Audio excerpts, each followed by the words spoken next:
Alright, good day everyone sa lahat ng mga kaibigan at mga subscribers. So ito po yung workout ko sa araw na ito. Okay, walang masyadong oras o kahit minsan naman may oras talaga, pero talagang isa ito sa mga paborito kong workout. Whole body siya.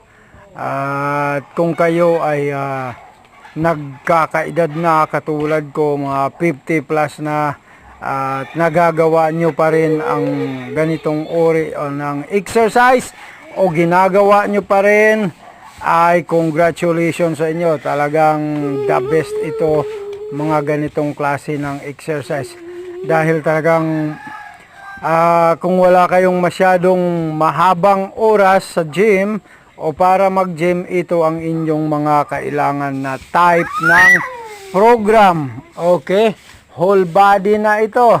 At kahit naman mayroon kayong mahabang oras ng pag-workout, okay, kung gusto ninyong subukan ang program na ito, ay napakaganda nito. Dito masusubok yung inyong mga lakas, yung inyong mga tikas.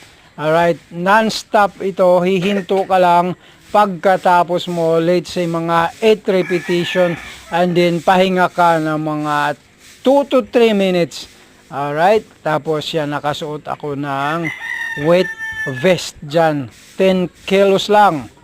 Alright, okay, so push up siya, and then yung sumo squat to hammer clean and press, dumbbell clean and press. Alright, push up, and then talon, sumo squat, clean and press. Yun, ganun lang kasimple yan, pero mahirap ang pagdadaanan dyan. Salamat, please subscribe.